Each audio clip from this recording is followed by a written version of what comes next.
I hear myself on Twitch. Oh, Twitch is good. YouTube is good. And Kick is not going. What are all my Kick viewers gonna do? All my fans over on Kick, they're missing out. What? Why is it not going? Hello, Kick? It says it's sending it data. What an amazing website. What an amazing platform, you know? Maybe that's why it hasn't been getting viewers. Maybe it's just never actually been streaming on there. All these years.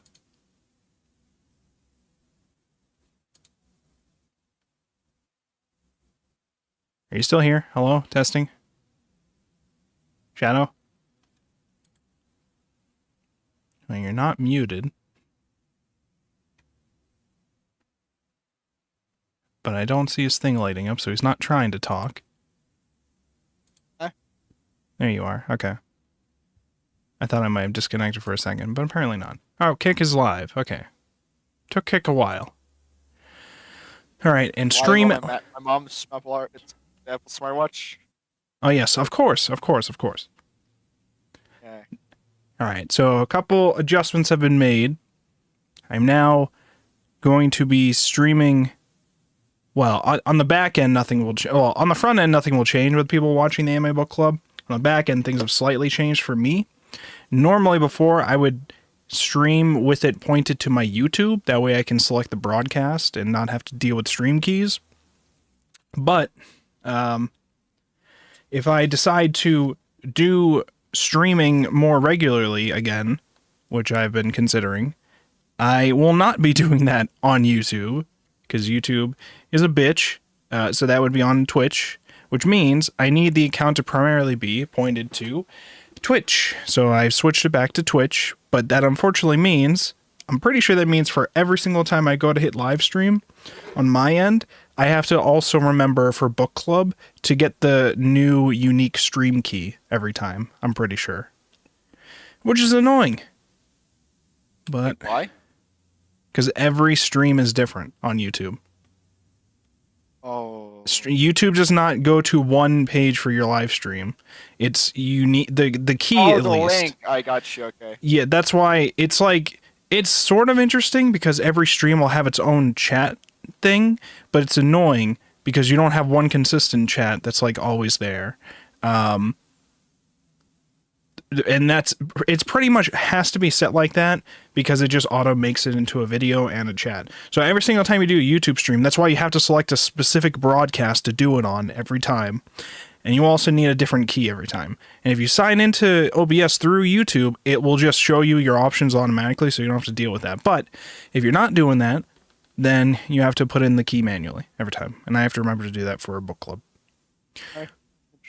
I believe that's how it's worked. Otherwise, it could just be one of those things where the stream key looks like it's different than some other stream I set up beforehand, but actually, every time I do a new stream, it will be the same key. And if that's the case, my life will be easier. But I'll only find out about that once this stream is done. I have an alert. Oh, there's people on another server doing stuff. Now, the other thing that has slightly changed. Stream elements. I used to have this, like, some bots sometimes in the chat that would, like, say, hey, subscribe to this thing, or, like, you could do commands. I think it was Nightbots and Stream Labs, both of which would just break after a while if you don't sign into it. So, we moved everything over to Stream Elements. Seems a lot better. Also changed my donation button at the bottom to Stream Elements, because it seems like it's going to be a lot better. Whole bunch of things seem like a lot better. I have imported all of my alert sounds and stuff like that, so that stuff should stay the same. I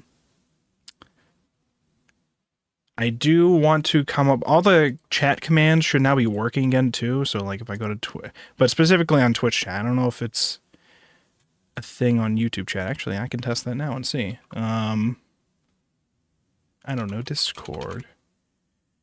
Okay, no, Stream Elements is not in my YouTube chat right now. Okay. Can I tell it to go to my YouTube chat? Can I tell you to go there? This non-material machine. Can I move you somewhere? Oh, it's material. It exists. Trios here we is not a Here we go. What's the code, chap? Chatbot. How do I tell it to go there? How do I tell you to go there? Chatbot. Oh, it doesn't have any of the custom commands because of that. Oh, okay, so I'll just import those again, but on the YouTube side. Allow.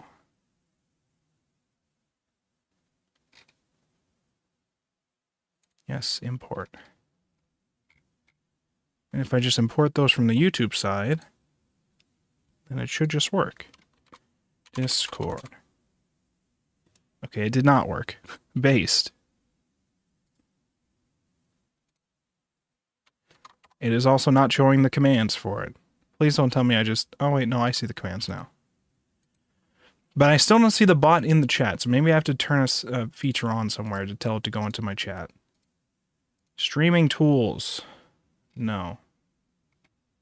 Bro, just go into my goddamn chat, please. No.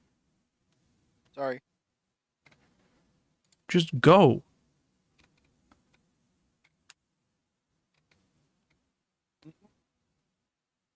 What the fucker? Outputs the contents of a file in chat. What is that even for? File What does that even say? mean? I don't know. You send it a file and it just puts it into the chat? I don't know. I don't know how you send a file through fucking Discord chat. Or not Discord, YouTube chat. I don't know how you do that. But apparently you can do it. Apparently. Oh yeah, I'm gonna But why post, though? That's the real question. and then I will... Hey Chad, quick, download this file. It's definitely not a virus. Listen. They're just asking for problems already. Definitely not a virus. Yeah, the chap seal of approval. Yep. Also, if you are listening to this yet, and you have not been in my Discord to see the announcement about it, I mean, I'll probably say this again during our people intros too, but I have launched a VOD channel. So now we have the main channel, the After Dark channel for bonus content memes, and now the VOD channel. So all these stream memes that you might have missed out on, well, not Book Club. I'm not moving Book Club because Book Club streams do live on YouTube. But all my other kind of streams from all the years which I have my local recordings from all the way back to 2016, okay? So you got old Wolfborg VODs, okay? Those are all getting slowly uploaded onto there. And I say slowly because most of them are like 4 fucking hours long, and many of which have music copyright issues because I did not give a single shit about that. But I did have the hindsight to split up my audio tracks. So I have one track, and I still do this to this day because it's just great in general for editing purposes. One track is my microphone.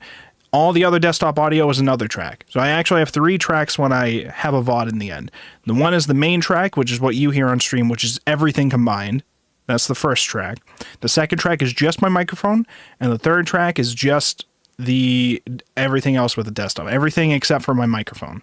So because of that, I'm able to make adjustments. So I'm able to edit some of those VODs to remove what things YouTube gets angry at me about. So that process is happening. It will take a very long time, but some of those are available now. I think there's like 10 videos I have up there now of VODs that should be ready. I don't know, something like that.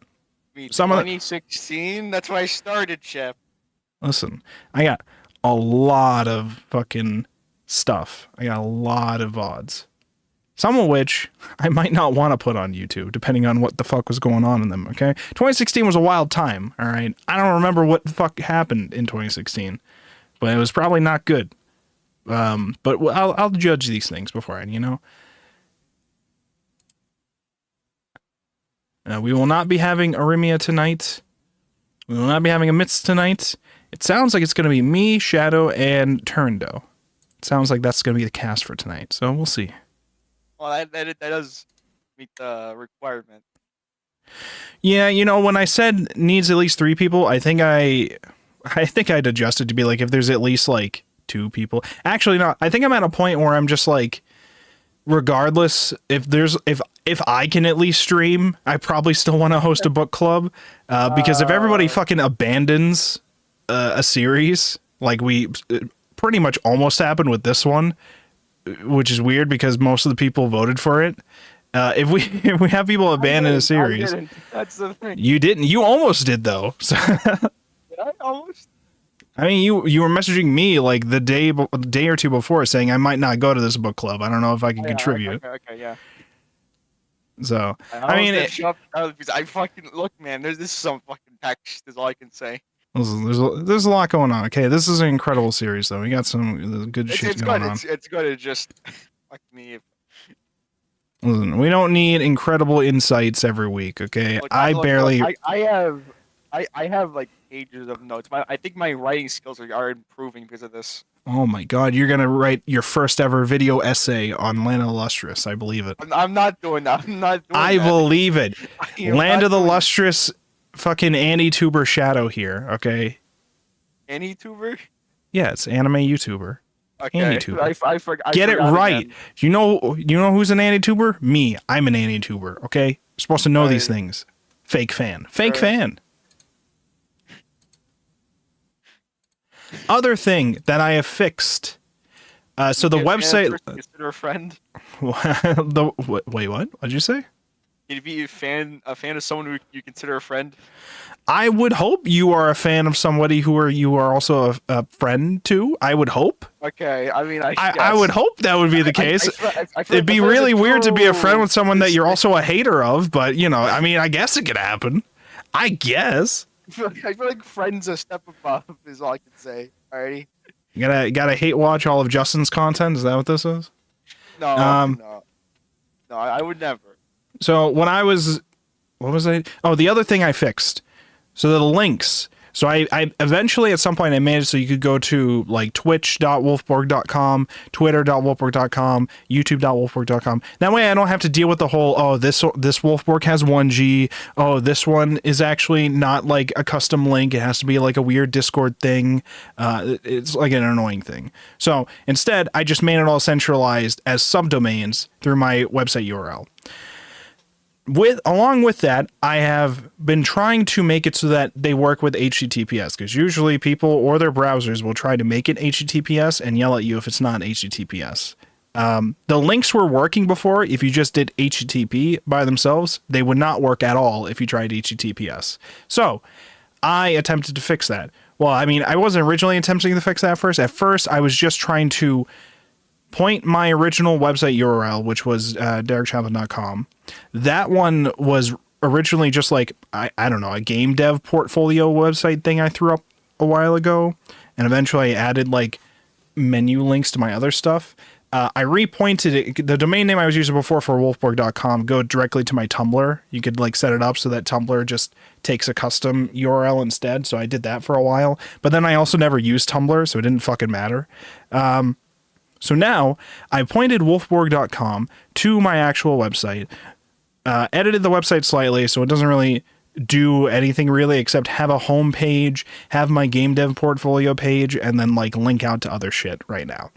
I've also given it the HTTPS stuff, and it took me a while to figure out how to get it to work for the subdomains, but eventually today I figured it out. So now you can in fact go to twitter.wolfborg.com on HTTP or HTTPS. I know all of you watching this are astounded. You were like, oh my God, I didn't think you could do it. I didn't think you could fix it. I didn't think it fucking mattered. But guess what?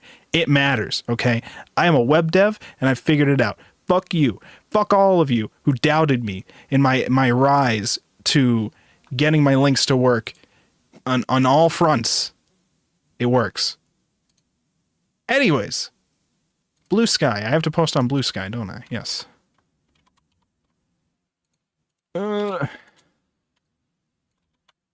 Okay. Oh wait, did I? Oh yeah, I put the thumbnail there. Good. Book club, publish, and find the post, and then reply. I also kind of want to figure out like some more interesting chat commands I could do. other than just my social media stuff. Wonder if I could set up like a counter for something. I don't know what the counter would be for. What? Yeah, it's a problem. I don't know. I know streamers who do counters for like the amount of times they yawn. Like somebody in chat will just be like, oh, they yawn, so add a +1 to that shit. Back when I did spearing stuff, I remember for VN, there's a counter for every time you miss a sword. Oh, one of the streamers that I recently started following was doing a Mega Man playthrough last night. Which one was it? Mega Man X2, I think? Oh.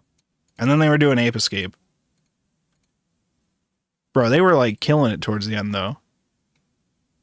Yeah, if you want that, is the VOD still up? Let me take a look see here. I'm curious. Let me see if I can find it. I think it was Rurika.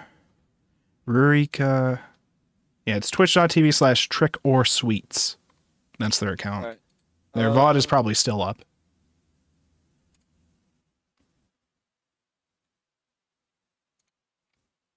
Bro, how do I tell Twitch to stop auto-playing videos as soon as I open up any person's channel? How do I tell them to do that?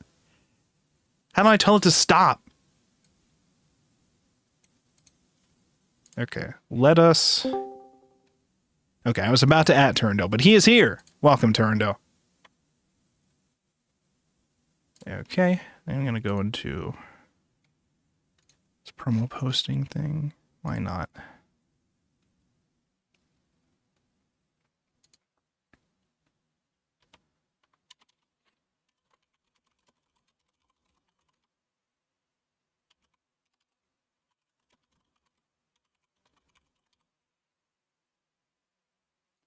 Turndo, are you here? Testing 1, 2, 3. Yep, should be here. Welcome, Turndo. Your audio sounds good so far, at least. Hopefully it stays that way.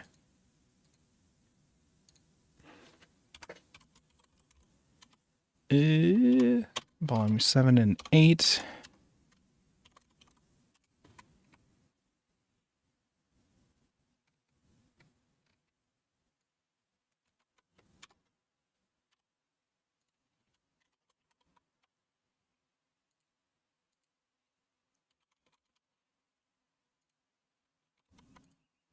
All right, are you both excited? Are you both ready?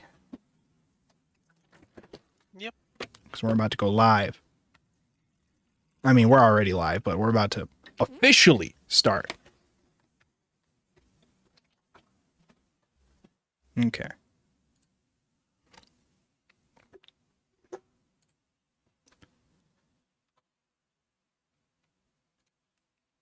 All right, Shadow, are you here still? Yeah, I'm here still. Okay. All right, and I think I got everything all set up. Let me just close this, so that audio doesn't randomly play later on.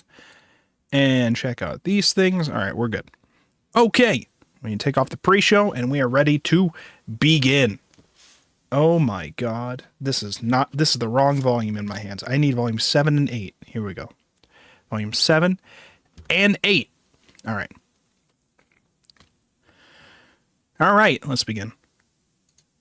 Welcome, everybody, to another exciting week of the Anime Book Club here on youtube.wolfborg.com, twitch.wolfborg.com, and kick.wolfborg.com, all at the same time, and on your mom's Apple smartwatch. You might not believe it, but it's there. Go check her smartwatch. We're on the stream, okay? We're there, live, with all three of us. First of all, you got to find her smartwatch first of all. You got to... Yeah, it's you know, it's not like a thing that she keeps on her wrist. Who would do that? Who would actually wear their smartwatch? Like, who would do that? I don't know. Welcome to... They don't want you to know they watch based content. Right? I know. They don't want you to know. That's for them, okay? They watch the Wolfborg streams in private, in secret. I don't blame them, okay? Now, this week, we are going to be discussing Volume 7 and 8 of Land of the Lustrous. And we are missing Arimia for this week. They are at a convention. I think they said, is it Offkai? I think it's Offkai. So they're at Offkai for this week. They did joke saying that they might be stopped by for a second into the chat. I doubt that's actually going to happen, but we just thought that was going to be... They're just at Offkai and just ask random people about Land of the Lustrous, but only Volume 7 and 8. Nothing past that, nothing before that, only volume 7 and 8. Like, we So, all know Ari is ahead. Already. We all know? know. So, Especially this one. I'll be honest, I'm pretty tempted to keep reading. there is a lot that has just happened with this volume. But before we get into that, let's talk about who we have for the cast this week. In alphabetical order, first we have me, Chaplain, aka Chap Fofolite, for this series, aka Wolfborg, for all of your online searching needs. I am the host with the most and the best opinions, of course, and I would recommend... what would I recommend this week? I didn't think through what I would recommend. The quintessential quintuplet games. Those came out, okay? I started playing one of them. It's pretty fun. It might be something that I stream. I don't know. But the quintessential quintuplet visual novel games that finally got localized and released 2 of them at the same time, it's amazing. It's great. It's fantastic. It is what we call based in the industry. So check those out if you are interested in either of those. And that's me. And next up we have Shadow. I have streamed before. I stream games sometimes. I'm actually streaming tomorrow. We're gonna start getting Spirit Card done. There's like 7 cards left, so we're almost there. Oh my god. It's been a long 10 months, okay? It's been forever. 100 hours. God damn. All right. Well, check that out if you are interested in that. Do you have anything you would want to recommend? Play Mega Man X. Okay, go do that. Go do that, apparently. And next up, we have Turndo. Introduce yourself. Hello, I'm Turndo, and I like to read. Amazing. That's all you need to be here. So, let's begin. Land of the Lustrous, Volume 7 and 8. Holy fucking shit. Those are my first words to describe so much that has happened, okay? Everything happened all at once. So much happened, okay? I'm kind of mad at the Volume 8 reveals, not because they were bad, they were all great, but I will tell you I'm mad because at some point I was thinking to myself like, all right, well, Sensei says he's not human, but he's clearly hiding something. Maybe he's a Lunarian, or maybe he's just a fucking robot. Those are my thoughts at a certain point, like a machine or some shit. And then it turned out to be true, but I didn't get to make the prediction on here first. I didn't get to make the prediction live to be right the next week. I didn't get to do it because it just turned out to be right in like the next chapter. This is bullshit. This fucking series stole my thunder with that guess. I had it figured out. But I mean, I was probably supposed to figure it out by then. That's probably why. But anyways, oh my god. We had the reveals about what's going on with Sensei. We met the Lunarians on the moon. We fucking had massive developments with Phosphofolite, who is apparently still the being of our main character, even though she is like no longer part Phosphofolite, or like very little parts of her are the original gem that she was based on. Like, it's mostly a torso. That's all we got. Yeah, pretty much. And you don't even see that. Like, so okay. To recap briefly, for those of us joining in, the last volume ended with Phos's head being taken by the Lunarians up to the moon. And so Carnagorn says, we'll use Lapis Lazuli's head, who's been left behind, and the body was taken to the moon a while ago. We'll use that head. And we were thinking, if you're replacing somebody's head, apparently if you lose body parts of the gems, it's going to affect your memories and personality and all that. That's not the case with Phos. Apparently her inclusions just are her or something. I don't know. It's something to where like, it doesn't matter what the fuck happens with her body. It is Phos. It just doesn't matter what happens to her body. So apparently losing both arms, both legs, and a head doesn't affect her personality. It's supposedly it does affect her personality, but not like not directly. You know, oh yeah, and her eye too. Which, yeah, we'll get into that. We'll get into that. But like, Phos has I was 100% assuming what we were gonna have is either not Phos. So it was either going to be Lapis, or it was going to be like a split personality deal, like what was happening with Ghost Courts and Carnagorn. But no, it just is Phos, but now Phos also has Lapis's like intelligence and like analytical mindset, I guess. Gaslighting.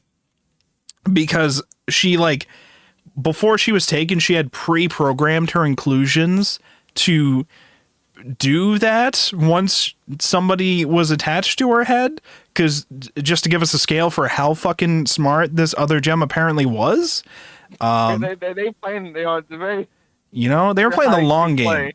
They knew. They knew. A very long game, I like to mention. By the way, big thing we forgot to mention. 102 years have passed. 102 years since Fos lost her head and the operation happened to when she wakes up. They swap out the head, they put a blanket over her, and then 102 years pass and then she wakes up, okay? Some of the gems barely remember her. A couple of the gems are gone. Morganite and Goshenite, or it was Morgan, I'm pretty sure it was Morganite, right? But Yeah.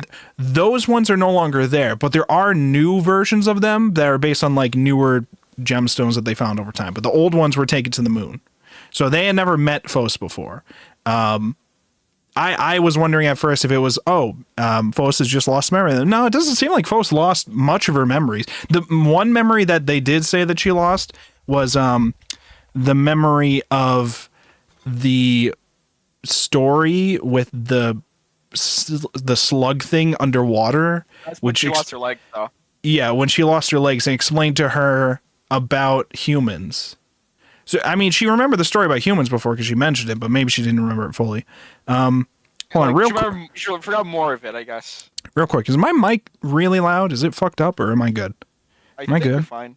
Oh, okay. All right, so, so she was trying to remember that after the Lapis thing, because she was like, now I'm like really smart. And there was like a morning where she's just can't control herself properly because her mind is, she went from like, I don't give a fuck about anything, I'm just very simple Fos, to, oh my god, I see and notice everything. What the fuck? Like they what was it? Alexandrite dropped a bunch of papers of Lunarians and she just like processed all of the images in like a second of seeing them or whatever. So we're like that level of fucking detailed and smart now. Okay, we have fully developed brain Fos. It's reaction time, actually. I don't know what you're talking about. We have fully developed the brain for Fos now, which makes sense because 100. You know, I mean, so I don't understand. Okay, her inclusions are just weird. Okay, they can do weird things, but now we do essentially have a like very different character in terms of like how she has developed as a result of that, which I liked. I enjoy the fact that we got to see that transition happen with her.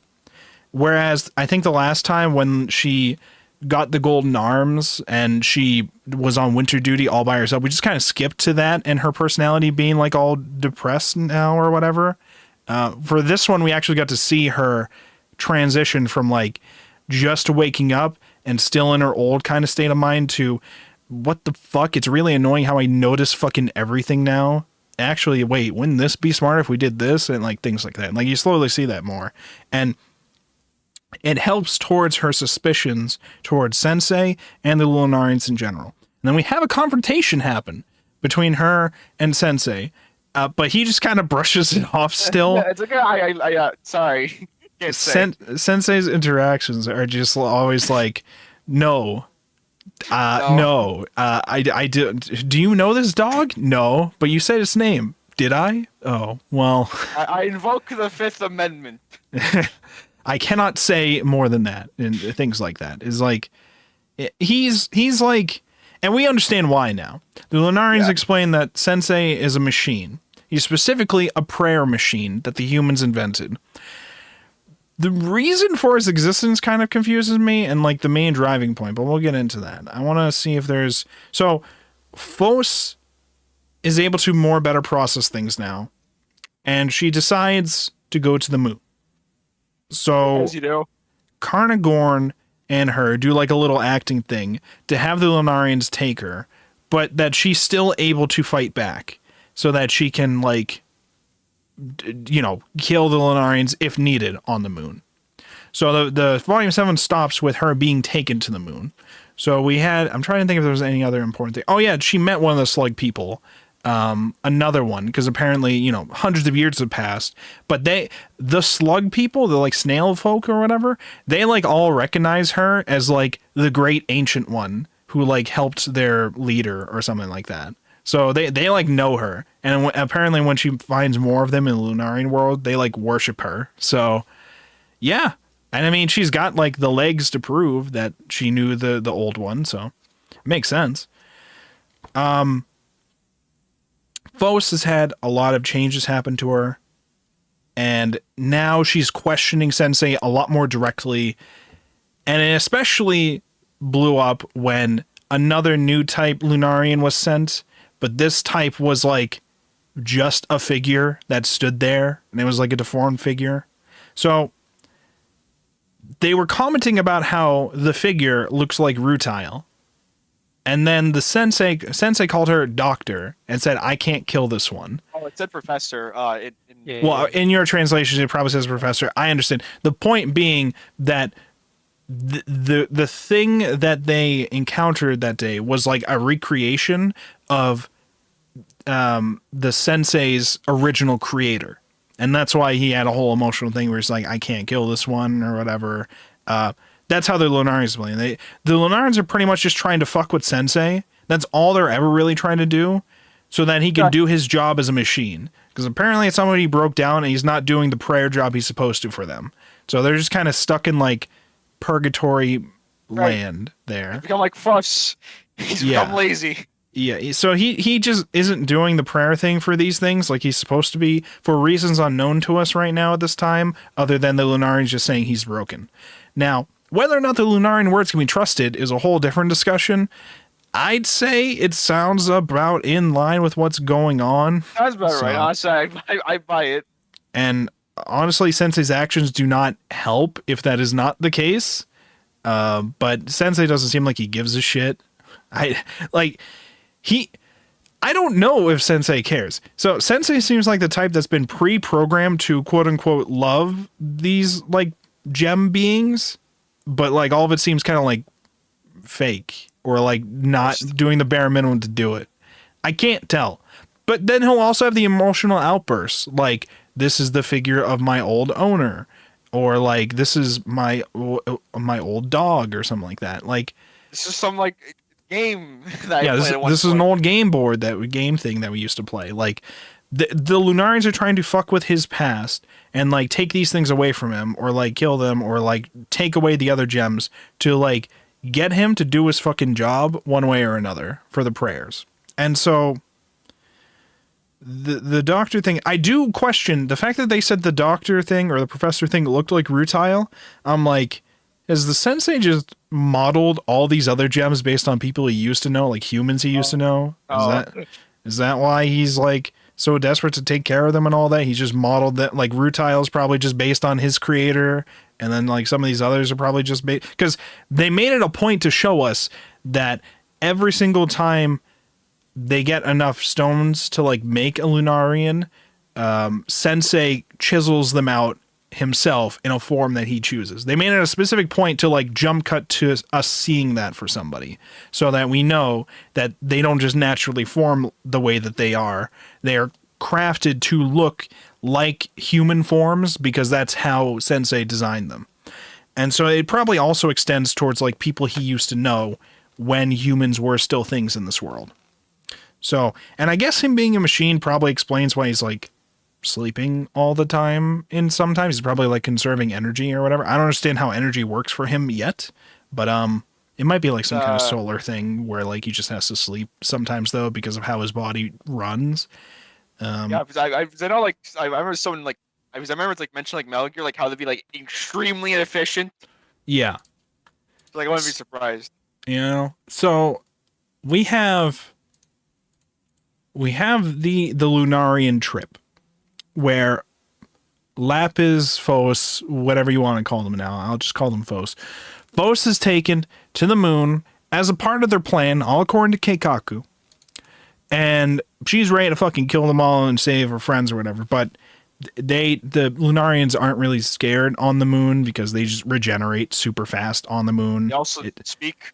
They also speak on the moon. They do not speak in the and on Earth. They don't speak on Earth because something about the air. So she notices at some point that a sound comes through like some holes in their bodies. Which, by the way, their forms when they show up on Earth is not at all what they actually look like. They just do that to fuck with Sensei because of the Buddhist, the Buddhism like designs and all that are just to fuck with Sensei and remind him, hey, you're a religious thing. You're supposed to do prayers. So why don't you fucking do that? Like shit like that. So like, they don't usually look like they do still look weird, but like they don't look like full suited out in like Buddhism gear on the moon. They do a lot of the stuff with their attacks is just for show. Like they don't have to do the whole like flares in the sky every time they appear. They do that just to let them know that they're there. They announce their appearance by choice. Well, what a power move, eh?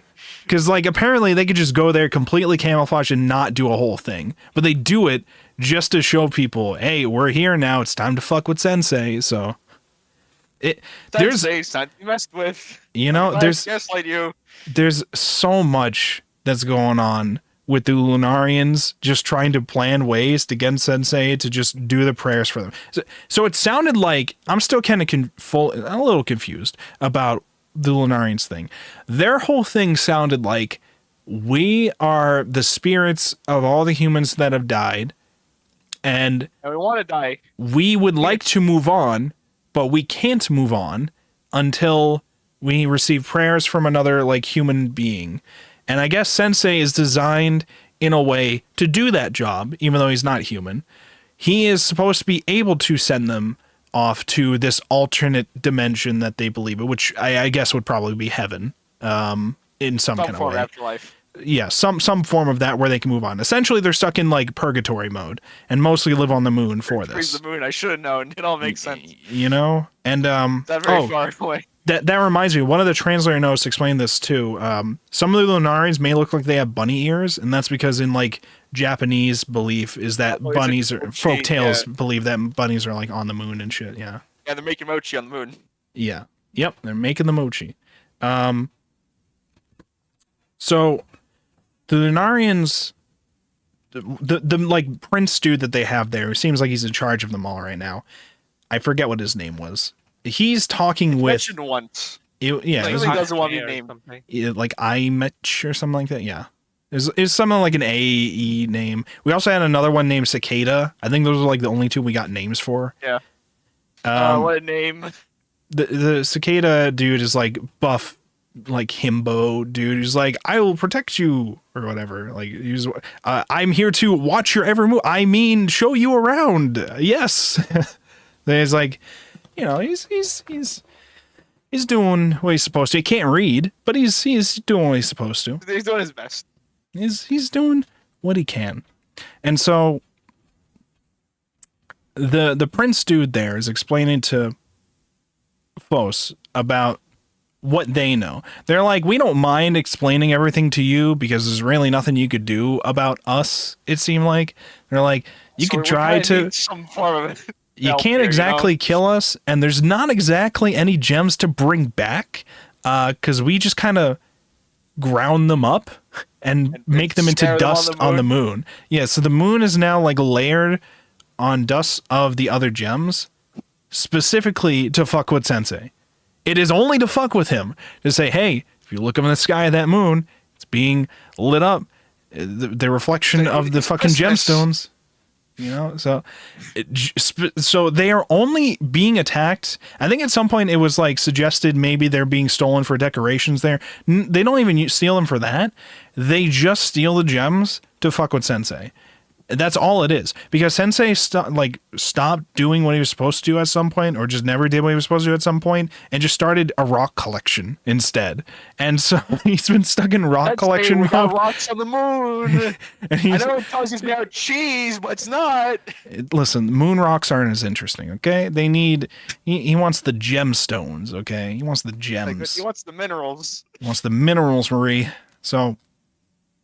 Here on the moon, we got really cool like Lunarian interactions with like the groupie Lunarians who are just like always around the prince, and are just like funny. The whole like area on the moon has like some weird blob structural things. Like the structure of where they live will just constantly change, for reasons, I guess. And Vols is just kind of given a whole tour there because, again, he's just like, you can't really do anything about any of this, so I don't care about explaining it to you. Fuck it. And they've been interested in her for a while, I guess, because they knew about her before her getting there. So now she shows up there, gold arms, agate, how do you say agate? Whatever. Her legs, her arms, and her head are now completely different, things. She's like a Frankenstein gem right now, and she's still functioning perfectly, quote unquote. She's still functioning normally. She's moving. Okay. Mentally speaking, things are probably happening, but don't worry about that. And once she finds out everything for the Lunarians about like why they're doing what they do and the truth about Sensei, she's just kind of immediately on board with like, all right, we have to stop Sensei. We have to get him to do something because we can't just keep going to fucking war like this. And so, for time, I know. So, you know how last week I said, I mentioned how if there's ever going to be a traitor, it's probably going to be Diamond. And you were right. It turned out it was going to be Vols first, but Diamond was immediately on board. She was like, "Fuck yeah, I'm in. I want to go to anywhere that doesn't have Bort. Fuck this shit. I'm out." And they had a whole like specific panel for her face in that frame too. It was like really like, ooh, she really fucking hates Bort despite the smile that's on her face. But I mean, again, she doesn't like hate Bort themselves. She hates Bort as like a symbol for the fact that she can't improve herself at all. She can't change at all herself. Apparently the secret is just to become a Frankenstein monster like Vols. That's the real secret. But she hasn't tried that yet in the 102 years since this started. So, anyways, Carnagorn. I want to talk about Carnagorn real quick. Carnagorn, we were already kind of upset when they decided to just turn his face white at the end of the last volumes and kind of defeated the one visual thing he had. Carnagorn doesn't feel like Carnagorn anymore. And he doesn't even feel like Ghost Quartz. He feels like Antarcticite. He just seems like Antarcticite now. He's even on winter duty and like hibernates in the summer now. No, that's just Vols hallucinating again, okay? He's just Antarcticite. He's not Carnagorn anymore. What was the point of all that? I guess the point of taking away Antarcticite was like a whole emotional thing for Vols, because Vols is still traumatized by the fact that Antarcticite was taken. But we just replaced Antarcticite with Carnagorn. What? This is not even like the same type of gem. It is just, it's just somebody cosplaying as Antarcticite and just not at all acting like the violent Carnagorn we knew briefly. It's just Carnagorn is just Antarcticite now, and I don't know if I like it. I mean, he's a fine partner for Vols, but this is just Antarcticite. I'm just confused on why we did it like that. We couldn't have them just be Carnagorn. We had to turn them into Antarcticite again. To me, at least, it feels like that. Speaking of other gems, Cinnabar. Okay, Cinnabar still there. Recognizes Vols after all those years, and Vols is like, I'm going to the moon, and I want you to come with me. JK, LOL, I'm gonna go first. It's like, oh, all right, fuck me, I guess. I thought you were actually gonna invite me to something. All right, fine, I'll just go back to nighttime. Come back, then you'll come with me, okay? But then she did come back, and then she did invite her, but Cinnabar wanted none of that because the whole reason to go back again was to betray Sensei. Like, Vols' plan now is to convince as many gems as she can to go back to the moon with her. But she has to do it in a secretive way, because she doesn't know what will happen if she reveals everything about the moon and Sensei to all the gems at once. So she plays like a like oh, I don't know anything kind of attitude. Like, you know, the gems being like, I just don't remember things, teehee. But like several of the gems are just like, you fucking know, you're just not saying. Specifically, Diamond is like, you know, I know you know, and if you want to go to the moon, I'm fucking in. Let's go. Fuck board. We don't need that shit. So she's trying to convince some of the gems by like slowly revealing some stories. You have a couple of gems being like, yeah, she's telling them dangerous stories. She's obviously up to something. Jade and Euclid. Yeah, Euclid. Which, by the way, there was a note at the beginning about Jade and Euclid, and like both of them were pretty much saying, yeah, Jade might be the president in name, but Euclid is like actually in charge here. Okay, so and then I think Jade was just like not even a bio about Jade. It was a bio about Euclid. Well, let me find it. It is okay. Euclid is a quiet intellectual, props Jade up as a leader, but is the gem who really holds all the authority. And Jade's is Euclid is much older and provides great support. So nothing about Jade. Jade can go fuck herself, apparently, in the introductions. So Euclid is probably going to be an important figure later on with whatever happens. But meanwhile, Phos has been just telling stories to some of the other gems sometimes, like a religious figure conspiring in secret to like convert people to Lunarians. And so, because they had another staged event for her return. So they made it look like she escaped and somehow got back. By having Cicada pretend to be a big buff Lunarian fighting them, and then somehow Phos gets returned to them, is how they tried to act it. So it's two acting things. The first one was Carnagorn acting like they screwed up and Phos got taken, and then the second one was the Lunarians acting like Phos escaped. So both times their travel, they had to act. When they went back to the moon, it seemed like they didn't have to. They were just like, oh, they'll just show up right before sunrise or something like that, and then they'll go. Cinnabar wanted nothing to do with that for reasons I don't understand. I mean, it'll probably be revealed later, but they're just like, on the moon they have all this sick tech, some of which might be able to remove your venom for you, and Cinnabar's just like, I don't want to betray Sensei. Fuck you. I don't want to do it. I feel bad for him. And I'm just like, do you though? What has he done for? I mean, we don't know too much about Cinnabar's backstory other than their venom hurts other gems. So and Night Patrol. Yeah. So she's on the night patrol, not even from Sensei's recommendation. It's from Cinnabar's recommendation, and Sensei just hasn't been able to come up with a better role for her yet.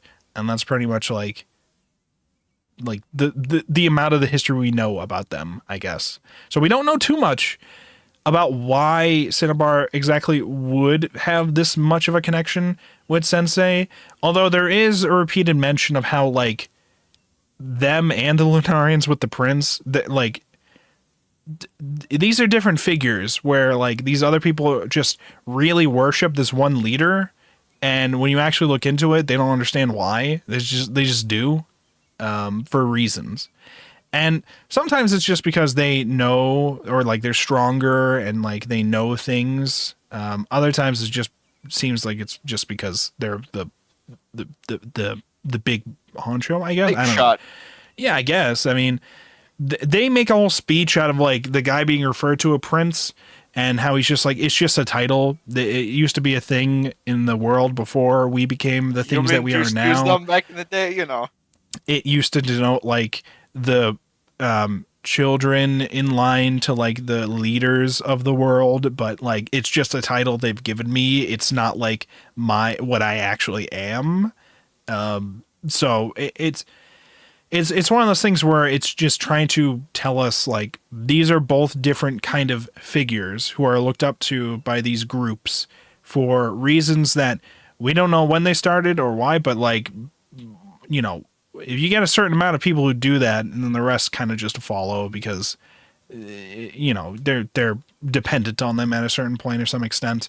And the Lustrous are just like, they all pretty much know Sensei is hiding things and has been hiding things for years, but not very few, if any, gems have actually tried to call him out on it.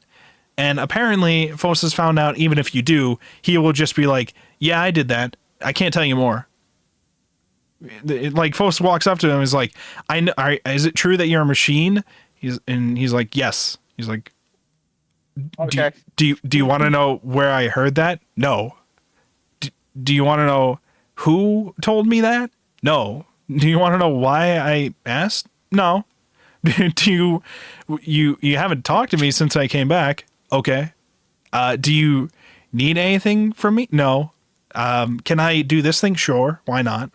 What about this thing? I guess. Like, he's and she suspects too, like, he knows that she's up to something, but he's not going to stop her for whatever reasons. And I guess I'll let you do it. I'm not gonna do much here, apparently. He the only thing he says when she shows back up is just, I'm so glad you're back. And apparently he then just never spoke to her for a while after that. And the first time they talked was when she just tried to talk with him. He does not seek to talk with her and addresses her very simply whenever she like asks him something. And then that's pretty much it. He's just like, I can't tell you more than certain things. And that might just, that just might not be because he can choose to. You know, as a machine, he's probably been programmed not to talk about certain things, which is understandable. But also, you know, it's just, you can talk about certain other things too. Like, if you know she's up to something, you can just talk to her about, like, I'm sure his programming probably is just like, if they know this information already, I can confirm it without an issue, I guess. But I don't know. The one thing is that they know is that they can't physically beat Sensei. So, like, if they need to defeat him or something, they can't do that because he's like made of the hardest material that the world knows of. So they can't do anything about that. By the way, the Lunarians made a whole show about synthetic gem technology that they have, because I guess they've been studying the gems a shit ton on their end too, as other ways to fuck with Sensei. So most of the gem parts that they see come back at them, usually in the weapons and stuff, is never the original gem that was taken. It's always like synthetic versions of those gems, because they're trying to invent synthetic gems for whatever purposes, most of which is probably to fuck with Sensei. You know, send a synthetic gem to like betray Sensei or like convince him of something maybe. Most of the time when they do it, it just doesn't work out because synthetic inclusions have not been a thing that they got to work properly long enough for it to be okay. But they suspect Sensei has not noticed the difference between them being synthetic or not, due to, and I think there was a translator note about this too, the fact that if you create the synthetic process in a certain way, it will be like indistinguishable to a certain extent from the original deal. And so in some cases you just can't really tell.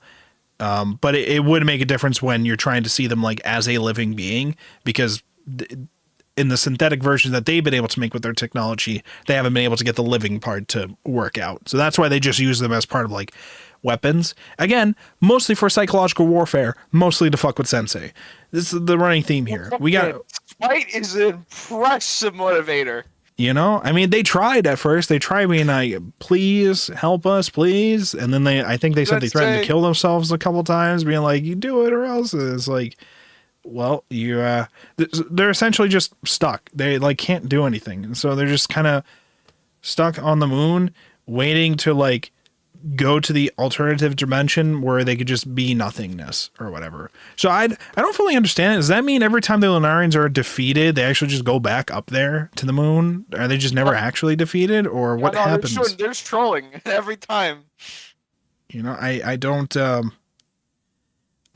know what the deal is with Lunarians, whether or not they are immortal as well, because it sounds like they very much like want Sensei to pray for them so they could pass on to this other dimension. But I don't know if that means that they can't die, or if it just means that they do die and they can be killed, but they would like to.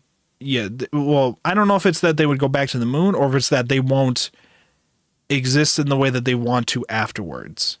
meaning that I don't know if like maybe it's something to where like they can die, but it'll be like nothingness, but like the kind of afterlife they want is they want the real afterlife or whatever, probably. But apparently they can't do it unless they have a human pray for them. They're like, we need to be prayed for by Sensei. I don't know. I don't know why Sensei won't do the job. What's the problem? It seems like it would solve a lot of things, but there's probably some like important reason to his end why he won't do it, which we'll probably find out later. But like at this time, I'm just like, man, we've been dealing with this war for a fucking long time. Just for Sensei to not say a couple fucking prayers for some goddamn Lunarians. Like it's a win-win. The moon people get to go with the afterlife. Sensei gets to chill with his rocks. It sounds pretty good to me. So, guesses. We need to think of guesses. Why Sensei won't pray for them? Why do we think that Sensei won't pray for them? What are some theories that we got? Takes too long. I mean, like, I'm pretty sure, like, assuming like how long Sensei meditates or prays, it could take a couple thousand years. Plus, I'm pretty sure Lunarians like regenerate because that's what the human spirits were on the moon. Kind of like how gems kind of are created.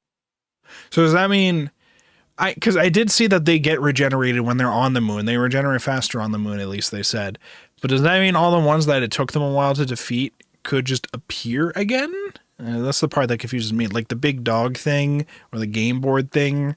Can they just bring back the explosive game board? I don't know how that works. Although I don't know if those were technically Lunarians. Those might have just been like weird experiments that they created. The form of weird shit. Yeah, maybe. I don't know. But well, yeah. They said on the moon that they were like the tiny like human spirit particles. So I kind of thought like that was synologous with like how gems are created. Like you also have Lunarians that are created in a similar way, but on the moon. So you'd always have new Lunarians coming in. You mean you just have to keep doing it over and over and over? I understand. So what you're saying is Sensei doesn't do it because he's lazy. Yeah, or it could just take a while. I mean, like, he probably gets bored, or he's probably it takes more time because he's sleeping more often, right? Like, they never really explain why he sleeps. I will say, if I'm a Lunarian and this fucking machine whose only job was to pray for us just said, fuck you guys, I'm too lazy to do it anymore, I would hold the same grudge, okay? I would hold the same grudge. I would too. If it was something to deal with the energy, I would understand, but you would, like, talk to the Lunarians about it, being like, I want to pray for you all, but I need you to help me with my energy levels or whatever. I need you to help me figure that out. If it was something like that, I would understand it. If like he just spoke with him about that. A little bit better if you weren't fighting, eh? You know, that'd help. But yeah, so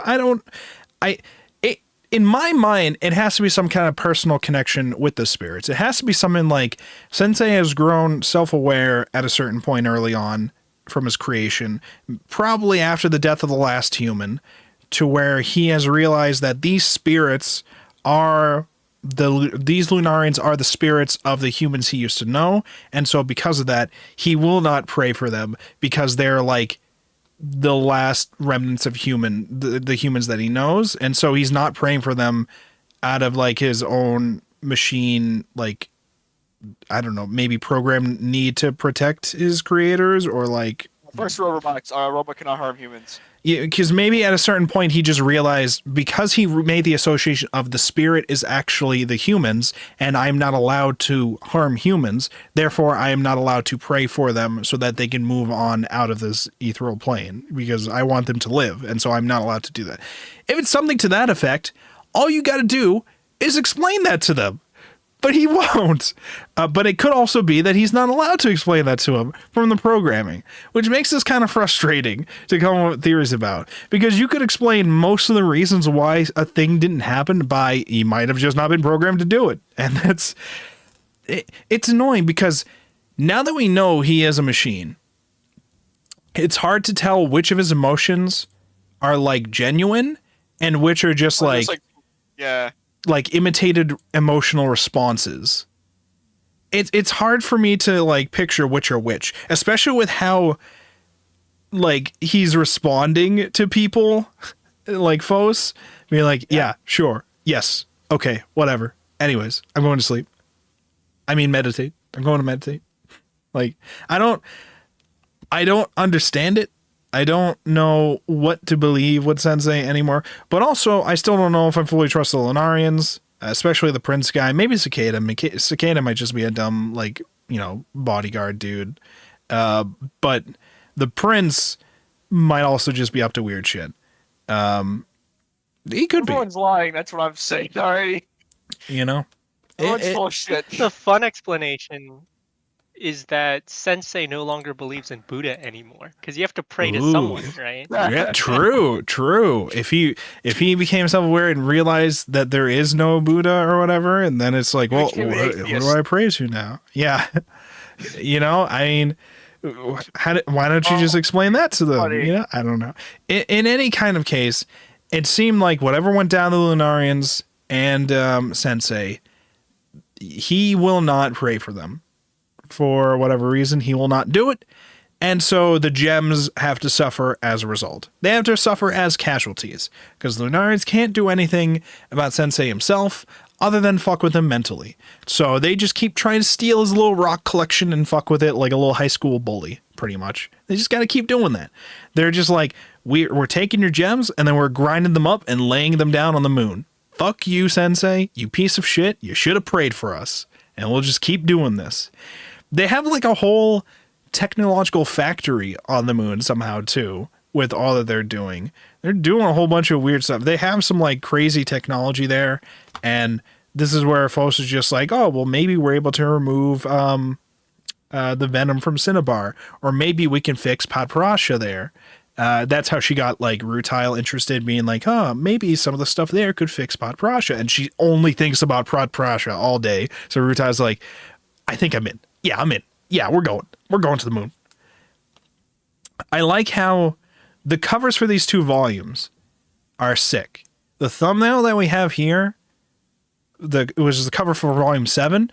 The full cover looks so fucking cool. This is like in my top hardest covers for manga of all time, with like Lapis, the full like long blue hair, and Phos's head in her arms, like detached from Phos's old body, and like the golden arms like all dripping around with like these things all around it. I don't know if they're Lunarians or something else around them, but some things are like around them. It looks so cool. It looks cool. The volume 8 cover, I didn't like it at first because I didn't know the context for why it was designed like that. Now that I know the context of this is the squad that we invited back to the moon, I'm like, yo, this is kind of sick. And like, she's got Phos has got the Lunarian drip on, the like half Lunarian drip that she's got. She came back in Lunarian clothes, and I know. I just like that term. Oh, but also she's got short hair and a Sans Undertale eye now. So I wanted to mention that too. So the prince took out one of her eyes because he's like, if we're going to send you back, we gotta keep an eye on you. So we're going to put a synthetic pearl eye in your eye. And I'm assuming, an eye on you, Phos. I'm assuming the eye lets them watch what's going on from the moon. I'm assuming that that's what happens with that, so that they can make sure that they're actually sticking to the plan of getting some other gems to come back to the moon so that they can beat Sensei, or not beat Sensei, but like just betray Sensei in that sense, probably, where they're just like, we're leaving Sensei. I don't know if they're actually going to fight back against Sensei. Maybe they will be. But at the very least, they're going to betray Sensei in that like 10 or so gems are now gone. They have gone to the moon. And so hopefully they are not immediately grounded to dust upon going there. You never know. There's a chance, and I'm a little worried. For some reason, they drop her off. They say, we'll be back in like, what was it, like a couple weeks or something like that? Yeah. Or a month or so. And then he comes back like a couple days later. And he's just like, hey, Phos, we figured out a way to talk with you in secret during these battles with this like long staff thing that has holes in it. I can talk with you through that. And then he's like, how's it going? Is the mission going well? Is it going well? And they're just like quietly nodding. He's like, good. Anyways, all right, we're going. And then that was it. I was like, why are we doing that? So that tells me the eye probably doesn't send audio at all. Otherwise, they would probably not have to do that. Yeah. So It probably only No, just sends the visuals. ASMR. It's the opposite of ASMR. It's only visual. And the eye, the one of the big points of the eye is that it like glows on its own or something like that. So like Its own source of light, yeah. so like at night she's just a walking sans Undertale eye, and it's just okay, all right. So Like he's a big fan of Undertale. Alright. Phos This is a manga just for Undertale fans. I just need to know what body part is gonna get swapped out of Phos next. Anything's possible. What parts are left to swap out? That was a Lapis eye, so we've lost a part of Lapis. So I don't know what body Swap parts are we of the losing next. legs, swap parts of the arm. Who knows? Anything's possible now. Well, all I know is that we have a lot of interesting things that could happen. Very interesting things. This is going like a whole bunch of different directions. I don't know if it goes like the direction of all-out war of gems versus gems. If that is the case, they have severely nerfed themselves by not convincing Bort to join them. That's not going to be good for them. That's our problem, though. It's like, okay, I can take Diamond. That was pretty easy, but the conditions, I can't take Bort at that point. Like, is this going to become like a fucking Captain America Civil War type deal? You know, gem on gem, all-out war where you have to pick like the sides or whatever. So we got like Rutile. That was strong picking up Rutile for their team. Okay, if they are doing that, they got Rutile. She just kind of said, "Carnagorn, you're coming." Didn't ask him. It's just like, "Carnagorn, you're coming. You're coming to the moon." He's like, I think at first she was just like, "Hey, I'm going back to the moon." And he's like, "Oh, okay, have fun." He's like rolls over in his bed, and she's like, "You're coming with me." And I'm like, what? What do you mean? He like didn't ask like why or whatever. He's just like, "Yeah, we're going." Okay, fine. And so their team has got like some of the younger gems are on their team too. I think. Zircon. Yeah, Zircon, I think, is on their team. Is she? I know Diamond is, because Diamond was all for that. Oh yeah, Yellow was too, because I remember she said something weird as well. One of the Amethyst twins. One of the Amethyst twins, because they said they wanted practice from being separated from each other. By the way, at that time, one of the twins was sleeping like in the other one's lap, and Phos is just like, "Are you 80 or 30?" And they're just like, "It doesn't matter. Anyways, I'll go with you." They're just like, "It doesn't matter. Oh, actually though, we should have practice being separated." So they're doing that. So they're one of the ones. Who else did we have? We had did Alexandre go with them? Maybe? I don't know. Oh no, I don't think it was Alexandre. I think it was Hemimorphite. Yeah, I think Hemimorphite, Watermelon thing went with them. Maybe Peridot? I don't remember Peridot. Like maybe you're right. I think Benitoite and Neptunite, those went there. Right? Yeah, I believe so. Did Red Barrel go? I think Red Barrel, they were just like, I don't have to do much to convince her. It would just be like, she could see Lunarian fashion. So that's all you got to mention to her, and she'll probably go.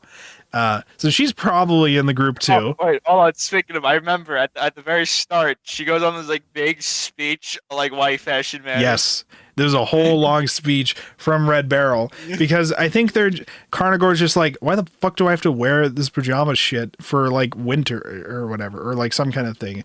It's just like, you have to wear this. Fashion is a whole thing, and I work my ass off to design these things, and it's just, you can't be cutting your fucking hair. I have to be able to manage all this stuff. You just don't give a fuck. Okay, this is my job. I gotta do it. Like, there's a whole like speech about fashion. And then Ruto says, "Wow, it's barely changed from last time." Yeah. Okay. So Phos's new appearance, I think it goes super hard. Her new appearance. I kind of liked her hair when it was the longer hair though, but I don't mind the like short haired Lapis head. I don't mind it. I think I liked the long haired Lapis more though. But I think they more just cut that off to give her a more unique look than Lapis was. Like to distinguish between Phos and Lapis as like visuals. Although we don't really have context to what Lapis was like, except for a dream sequence. So that's pretty much like all we really get for context with that. But the gold arms, now she's got the Lunarian drip and the Sans Undertale eye and the 2 legs, the golden arms, and what fucking body part is going to get swapped out next? What? Hey, that's the best part. What body No one part? knows. Now, I think the Lunarians had also mentioned they had tried to explain the situation to other gems they had taken before, but the other gems cannot handle either the moon itself or like the information, and so like they self-destructed or like broke down or something like that. So apparently it might be something where like all of these gems go to the moon and just immediately fucking die. That might be a way the Lunarians portray them, and it might be that Phos is just weird in that she can move there, and that other gems typically are going to just fucking die if they stay at the moon too long. It might be something like that, or they might just grind them all up and make the moon dust as soon as they show up. I will say though, they made a whole show about how they've grounded up all their friends, so you can take as much as you want because it doesn't fucking matter. They don't think they can put them back together. Technically, they could. It would just take a very long ass time, very long time, and you need like a microscope or like some kind of way to identify which little dust speck is which. On this one already. You had to like. And they must either have some technology to do so up on the moon, or if not, they probably could be focusing to do it. They probably just aren't, because they don't want to do that. But like, I feel like someone like Rutile up there with the technology that they have up there, she could probably figure that out. I feel like that's something that could be possible. So all of the gems being there as dust on the moon, it sounds like it might be possible to bring them back, actually. I mean, they're supposed to be immortal beings. So as long as you don't have Cinnabar rubbing their venom on them, they probably can come back. Which is why at first I was just like, actually, you probably shouldn't invite Cinnabar to the moon, because then her venom's going to get all in the dust as they walk around, probably. And that's going to remove those gems completely, probably. I don't know. There's many things are possible. Many things with how we're going to do this, but essentially Phos is trying to resolve the war between the gems and the Lunarians. She does not want her and the gems to get fucked with by the Lunarians anymore. She might have given up in the idea of bringing back the other ones, but at the very least she's like, okay, so very clearly Sensei is the reason why you keep attacking us. We don't have a problem with you guys, or at least I don't have a problem with you guys. You don't have to attack us, but like they're only really doing it to fuck with Sensei. They have to try to do things to get him to react, to figure out why he won't pray for them. And like I said, there's a couple different reasons why that could be the case. But, I mean, I feel like we still got, what, 5 volumes left to figure it out? Because 13 volumes. Time. So we got time for explanation from Sensei. Maybe we'll get more than 2 words out of him. Perhaps. Maybe 3. Who knows? Maybe. I do want to make a callback, though, to the fact that Sensei's forbidden technique was throwing bits of himself at the enemies. That only seems like it works because he's the hardest fucking mineral, or made out of the hardest fucking mineral. I don't know if that should have been, like, shown as some forbidden technique to not show to the others. I don't feel like it would have worked for the others. I feel like it only works for him. So I don't know why that was shown like that, or if it's ever gonna be important other than to show us that he can throw parts of himself and then also regenerate those pieces of himself in some kind of way. Don't know if that will come back into action. Probably will if Sensei ever has to do, like, a hardcore fighting in the upcoming gem-on-gem potential war. Gems with Lunarians on their side, okay? Who could stop them? Who could defeat them? Probably Sensei. Very easily, actually. But that doesn't matter, okay? We have not seen Sensei try to fight a gem yet, So it might be that he won't be able to, for all we know. But also, we have to ask ourselves, why does Sensei care so much for the gems? And probably the main reason is that they came from a part of it, because all three of the things that we know, the gems, the snail people, and the Lunarians, are supposed to be from humans in some kind of way. You got the flesh is the snail things, the bone is the gems, and the spirit is the Lunarians. So why did he gravitate to a rock collection specifically? Why not a snail collection? Convenient. It was the most convenient, already. Why was this not the slant of the snailstrius? Why was this not about snail people? Why did we not do that? Is it because they're harder to draw? Maybe. I don't know. But he decided to start a rock collection at some point. He starts a rock collection. Maybe it's because his creator had a rock collection. I don't know. He's a big fan of Breaking Bad. Who knows? It made me think at first that Rutile was based on the creator, but I in my mind, if he's making a gem based on his creator, that's probably also going to be the first one that he makes, but that is not the first one that he's made. Yeah, that's not the first one, though. So, because we know that Yellow Diamond is like older than her. We don't know who the oldest gem canonically was. Like, we know Yellow is like the oldest of that group, but there was probably gems that were way older than her, because they're immortal beings. So we don't exactly know, but we do know the 102-year time skip for Phos has apparently caused a whole bunch of different shifts in like certain things, like Goshenite and Morganite being taken a while ago, and now there's like 2 new ones. Some of the gems don't remember what Phos was like before. Only some of the gems really remember like things long term when you go to the span of 100 years. I think Yellow Diamond still remembers pretty much everything. But some of the like younger ones probably oh no, a couple of the younger ones, like, oh no, not younger ones. It was the new Goshenite and Morganite are like pretty much her disciples now. Like they immediately wanted to like fight with Phos and like learn from her, I guess. So like she had like a little squad going even before she went to the moon. It was like her, Goshenite, Morganite, and like Carnagorn. And like Carnagorn was just sleeping half the time because we're in summer mode, so he's just semi-hibernating, I guess. Look, man was on winter duty for 102 years. All right, he was there for a while.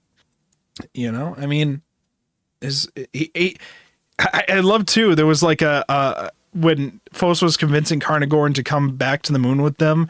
They're like, Carnagorn's like, but I have to do winter duty, and she's just like, well, anybody could do that. He's like, damn, you really had to say that. You really had to say that, didn't you? I spent 100 years doing that, and you tell me anybody could do this job? This is fucked up.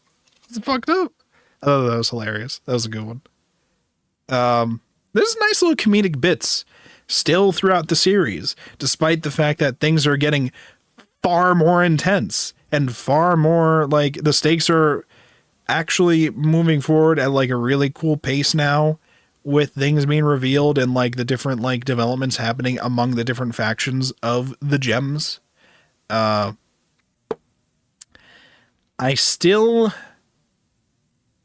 glad that we're not like rotating around the cast as much. We only had like 2 new gems, and those gems are just almost exact versions of the old gems, Goshenite and Morganite, and they were like barely a part of the crew to begin with before.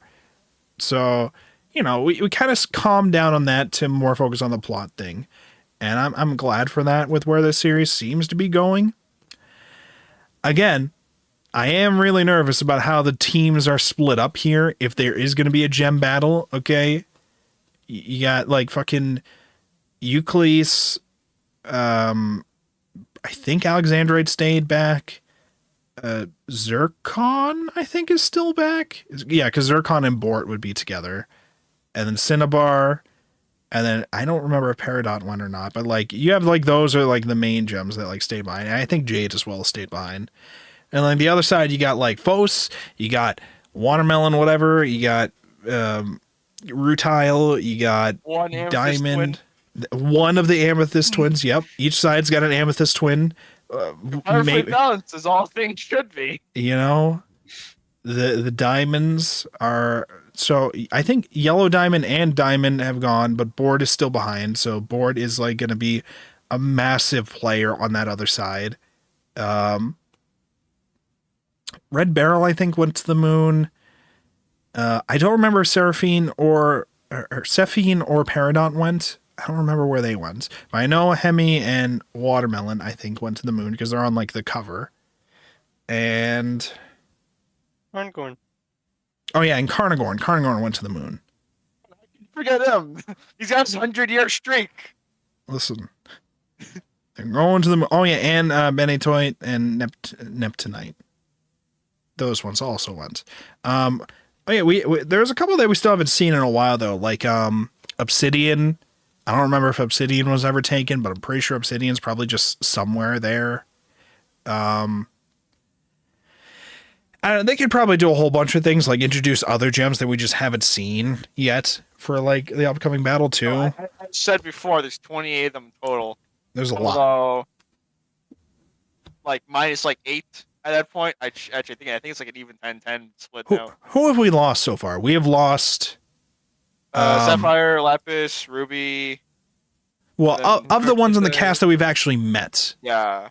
We've met Ghost Quartz. We've met what was what? Antarcticite? Yeah, Antarcticite. I thought there was another one that was taken before that. Was somebody taken before that? Maybe they were almost taken before that. Have we really only lost 2 gems? I don't feel like that's right. I feel like we've lost more. And then Goshenite, and then the other one I forget.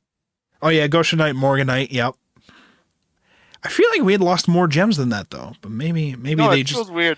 maybe it was usually like they were close to being taken, because I remember the Amethyst twins were close to being taken because of Fosa screw up, and then they were saved. Yeah, no, so I guess we've lost less gems than I remembered for like the story. I thought it was way more. Were you gonna say something? No. I was like trying to think out loud. Yeah, I don't know, but Yeah, no, it feels less than I remember. You're right. Fuck me. Definitely a lot of the attacks resulted in more loss of like Fosa's body parts though, because we've definitely felt that. Impressive. It was the arms. Well, one of them was the Lunaris. It was just the ice flows, which I still don't understand what the fuck was. Snails too. I still don't understand what the fuck was the deal with the ice The flows. intrusive thoughts. I'm telling you. You know, I mean, Okay, I forget. I remember Antarctica called them, that Sensei called them a very specific word. Was it they were sinners. He said Sensei called them sinners, and I mean, now that we know that he was a prayer machine, probably has some more significance. The ice flows may play a weird part that we don't know about fully yet. It was it's a lot to consider. There's a lot to consider. There's layers, like an onion, much like an onion. Okay, other things with the character introductions. Let's see here. Oh, the introduction page? Yeah, what funny memes we got going on in these? I remember. Fuck, hold on. I remember one of them is like Fosh is like, you know, still asleep. Oh, So, yeah. like, the Oh yeah, because she was still narrator's calling out to sleeping. Yeah. One of them was the like 2 gems that make paper for the group. It called them Team Sexy, and just said, wait. yeah. No, yeah, keep going. I was just saying they're Cephine and Peridot. They're labeled Team Sexy. One of them is very laid back, except when it comes to paper, and the other one has a reputation for having a scary expression when immersed in work. But it just refers to them as Team Sexy. So. And then from Volume 8, Phosphorite, it just says, please bear with them. Please. The hero of our story, whose body now contains almost no phospholipid. Please expect great things in this volume too. That's what they wrote in the official translation. The features just says bear with them as well. Yeah, that's probably a fine thing to say too. Neptunite, they're just in the water, and it says shrouded in mystery. Doesn't speak. And then Benetoy is the model of comments. Oh yeah, they had a whole like thing with how they were convinced, where they're just like, I'm like the most normal of the gem, which honestly is a weird fucking thing to say about yourself, but I'm whatever. the most normal person here. I don't think it's a normal Everyone thing else to call does yourself the Mega most normal thing. I don't know. It feels like a weird thing to say, but with some of these gems, I kind of They've kept, like, the most of my believe it. marbles, unlike everyone else. I believe it compared to these other gems, but also it's a weird fucking thing to say about yourself. I don't know. Strange flex, but okay. But they're just like, I'm fucking normal as shit, and I hang out with Neptunite, who's like a fucking enigma. I would like to go to the moon because that would be cool to be around these other things that are not normal, I guess, or like to be like not normal myself by going to the moon. I see. He wants to stop being normal. Hey, it's even funnier now. You know, some to that effect. They don't want to be the generic isekai protagonist anymore. Okay, they want to be an actual character. They want to be Kirito. Okay, they want to be the real protagonist here. The real isekai protagonist. And they are getting isekai, technically. They're going to another world. So, Another planet. I mean, it's another world by definition, I right? guess. By definition, it is another world. Which also means, technically speaking, Dorohedoro was partially an isekai. You know? I mean, they literally called them worlds. So, You're not fair. You know, actually, it makes sense. You know, my favorite isekai, Land of the Lustrous and Dorohedoro. My favorite isekais. Personally, I'm more of a Mario kind of guy when it comes to isekai. I know, we all know you are. We all know. Bonus memes. So we had 2 bonus memes, one of which was pillow fights in As like you do. the winter pillow fights. They kept asking Benitoite, I think, for like how to Advice? defeat. I think it was like Nepti or Bort or something. Like some of the ones that are really good. And they kept trying to give them some like advice about like how to tell when they're going to throw and like how they're going to throw. And it never works out. It just never works out. That was a quick one. The other one was, I believe, Carnagorn dress up time with Red Barrel. Red Barrel just keeps like making Carnagorn wear these like cutesy little outfits, and Carnagorn's just standing there in there like, well, am I done? And Red Barrel at times will just give them weird looks like, no, that's fucking weird on you. And he's like, don't give me that look. You put me in this shit. What the fuck? And the bio, I think, for that, the bios in that for Carnagorn says that he's starting to get used to being forced to wear cute clothes. Stubbornly refuses to awaken to a love of them. So that's a little... Carnagorn has been reduced from very violent being who killed foes like 3 times in like a dream loop sequence thing that wasn't actually a dream to being turned into Antarcticite substitute and then forced to wear cutesy clothes for Red Barrel. So yeah, Carnagorn has definitely been changed as a character. When you're on your own, with the only thing you hear is the goddamn ice floats. Yeah, you're gonna change it, but I'll tell you that much. Well, I'm just saying. I was expecting him to be super violent with the ice flows. Well, I mean, then again, we don't really see him during his winter duties, so it doesn't really fucking matter. I'm just saying, he's supposed to be super violent. This is supposed to be the violent side of Ghost Chords, and he's been pretty fucking chill for a violent gem. He's got his marbles back. Don't worry. We're all good. But yeah, so Fos at some point is trying to remember the story about being with the snail thing. And he does it with the Dance of Remembrance. What? There's a dance. What was the Dance of Remembrance? I don't remember that. Am I forgetting something? I don't remember a dance. It's exactly one panel. Don't worry about it. Oh, is it like a side text thing that I probably missed, maybe? Yeah, look, it's the Dance of Remembrance. Oh, I see. Yeah, we got a lot of dances in the anime book club, you know? I see. Yeah, like, the story with the snail thing, like the original snail story, where they're just like, I remember talking to a thing in the ocean, but I don't remember what they talked about, and since it was just flat out not telling her on purpose, even though he clearly knew.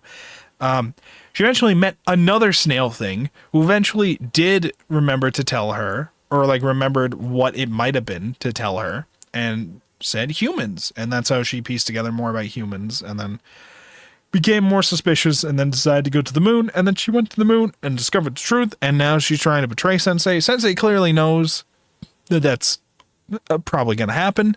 And now we're probably going to get a gem civil war, which As you do. I'm kind of all for it.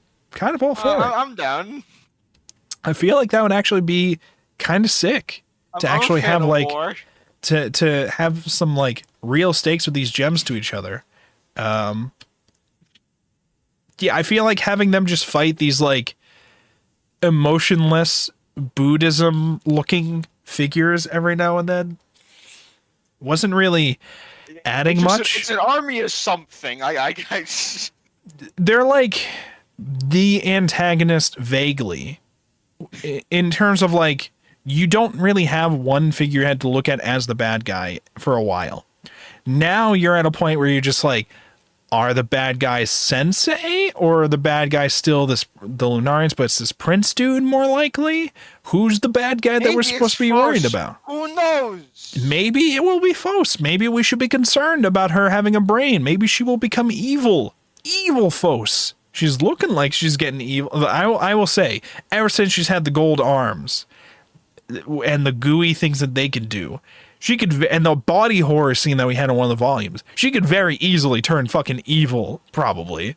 Like, I don't know. You gotta be careful with Fos. If she starts going crazy again, oh no, it's over for everybody. I don't know how she's gonna kill the Lunarians, though. It doesn't seem like they could die either. The Lunarians are kind of dicks, though, because like both them and the gems, they can't die, but they have mastered the art of like reducing the gems to a point where they pretty much will never come back, which is kind of fucked up. They're like, we have a grinding like machine thing to grind up the gems and make them into moon dust just to fuck with Sensei. But it's like, these are also immortal beings like you. It's kind of fucked up. But they don't have a similar way to remove the Lunarians. So they just kind of have to deal with it. You do it by removing the moon. By the way, what was Sensei's plan with the Lunarians? Just to never pray for them? But like, you can't do anything about it? What is the long-term plan with Sensei? Is he just going to exist until his power runs out and then... plan. Okay, we ball. That's what we do. I've always wondered if Sensei, because we now know he's a machine, if he's been like tired all the time because he's trying to do some super massive calculation behind the scenes that we don't know about, and eventually that's going to have the answer to everything. I've been wondering if that's the case, but I also feel like he just doesn't want to do anything. Like, not to say he's actually lazy, but like to say like he is in a standstill, like we said before. He's old and rusty. You know, it could be something to where he doesn't, he has not realized there's no God to pray to for him, and so he can't do it for that reason. Or maybe there is an emotional attachment where he just will not pray because they are the spirits of humans, but also laws of robotics prevent him from harming humans, and some weird contradiction with that kind of thing. Maybe it's something to that effect. I don't know. But what happens with Sensei is like the driving force of like the next bits of the story, probably, unless the prince is immediately going to betray them, or if it immediately turns out half the gems fucking break apart as soon as they go to the moon and then they get betrayed. There's a lot of different things that could happen, but the good news is we know it will immediately start happening because they've gone back to the moon, and that is not something that's going to get ignored by the other side, having like 10 gems disappear in the morning, some of which knew something was up with Fos. Euclides definitely knew something was up with Fos. Sensei absolutely knew ahead of time that they were about to plan to do some weird stuff. Didn't stop her at all. Barely talked to her because he probably figured that she was trying to like get more information. And he probably even knew that she had the eye in her head. It could also be that Sensei didn't think that she was portraying them on purpose. It could also be that he saw the eye that she had and thought that she was being forced to do some stuff. That could also be a case of what might be happening. But more likely, it's probably just that he just doesn't care about what the Lunarians are planning. Because he probably just has resolved himself to be like, these Lunarians are just going to keep fucking with my past forever. But I also can't pray for them. I'm not praying for them. And they're not going away if I don't pray for them. So I'm just going to have to deal with this over time. It's probably something like that. And he's probably just going to deal with that until his power runs out fully. Because nobody can apparently kill him either. But, yeah. So that seems to be where we're at here. What are our thoughts? What do we want to happen? What do we think is going to happen? What are we thinking, boys? What do we want to happen? No idea. What do you want? Do you want anything? Well, we have Gundam Sensei against like Lunarian Death Star. That's a That good would term. Against Lunarian, what'd you say? Lunarian Death Star? Yeah, they're gonna have some cool technology up there. That's true. That's true. I'm surprised that they haven't like invented some sick laser thing to just burn away all the land that's left on there. Surprised they haven't tried that. But I mean, then again, they don't actually want to kill Sensei. They need him alive because they need him to pray for them. If he dies, they have no way to... Over, dude. I don't know what they would do. I'm surprised they need Sensei to do it.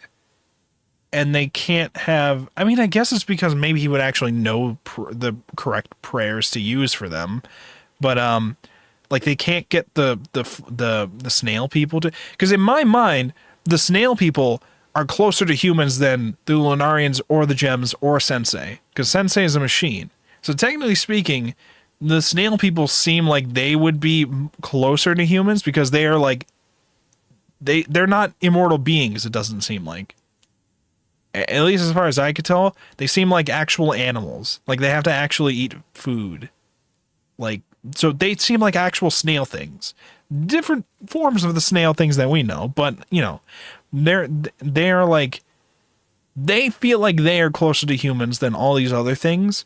So I'm kind of surprised at the fact that they can't do the prayer thing, but I'm assuming it's also been something that they've tried and it just hasn't worked. So I have to assume that that's already been tried. It's just kind of weird to me that Sensei seems to be the only one that can do it, even though Sensei is not actually a human. But, you know, it probably doesn't actually need them to be a human being. Or if it does, it probably works with how Sensei was designed, I guess. I'm not sure. There's a lot of things that can happen. I will say, I want awesome gem battle. That's what I want. I want an awesome gem battle. I don't want them to be separated and not do it. If we're separating them like this, I want a cool, like, gem on gem action. That's what I want. Because the Lunarian fights, the big ones were cool. But also, like we said, there's no big bad to focus on with those. It's just like, here's an amalgamation you have to fight. Good luck. But if it's the gems versus the gems, now you have the emotional stakes involved, and you got like Phos going crazy as her body's like getting more and more fucked up. And also, I have to know her body, with how much it's been changed, it has to have a breaking point at some point. Not in terms of like falling apart, but like another mental breakdown again. Because she had the last mental breakdown was just from the gold alloy. And the trauma from Antarcticite. Now she's got a whole like head transplant, and an Sans Undertale eye, and now she knows the truth about all the other gems that are moon dust, and about Sensei, and now she's probably gonna be fighting her friends. She's probably gonna have a mental breakdown again, probably soon. It's probably gonna be another body horror situation. Don't know who will live as a result of it. Not sure. But there's all sorts of ways this could go. But I thought these two volumes were amazing. I was like, hell yeah, at this point. This is like the big turning point, I think, for the series. This is the personal highlight so far. Because like we had the big change for Phos, but like finding the truth about the Lunarians midway like this, so that we can find out what the actual struggle is going to be, and find out that really Sensei might be the bad guy that we have to deal with. You know, that really adds to this series a lot, I think. Because now we understand most of the stakes of all the sides. It could be that the Lunarians are hiding things. We haven't fully seen the snail civilization. We've seen like a few like of the snail people that are on the moon, but we have not seen like the snail civilization back on Earth, other than those two that Phos initially met to give her the legs. If there is still snail people on the shores, I don't know if they're still there somewhere, but there's a lot of things that we could develop this towards, and I don't know. I don't know what happens in the end, if this is like Sensei is killed and the gems live happily ever after, or if they defeat Sensei or get him to do something, or if Sensei just self-destructs, which has been mentioned a couple times that the gems have done. I don't know if the self-destruct was meant like mentally self-destructs, or if they like just fell apart. I don't know. But yeah, there's a lot. There was a lot to these volumes, and I think they were sick. And like I said, the Volume 7 cover is one of the hardest manga covers I've ever seen. It's amazing. It's cool. It goes so hard. So, what else? Do we have any other memes to say before we wrap this up? There's one part where Phos is like, Cinnabar? Oh, no, I didn't forget. I didn't forget. We brought back that gag. I will say, I'm tired of that gag. I'm tired of it. The first time I was annoyed by it because they specifically did it at the end of one volume to be like, oh my god, she forgot Cinnabar. Oh no. And then like immediately the next page in the next volume is just like, I didn't say that. I totally know Cinnabar. Because like she did. But like that joke happened. That upset me because they tried to make it a cliffhanger thing and then it just wasn't. I was like deflated. And this time it was just passed off as another joke. It was like, it was not a cliffhanger joke thing, but it was just passed off. It was like, no, I know who Cinnabar is. I just, eventually it's probably going to be real, but I don't like the fact that we're making it jokes up until then in the way that we're doing it. I don't like that because she's not really losing any of her other memories. The only other memory she really lost was like a couple people's names, like Jade or something like that. And then the thing that was mentioned with the snail thing, she didn't remember humans were mentioned and like the history that the snail thing told her. She didn't remember that. Those are like the only things that she's forgotten so far, I think.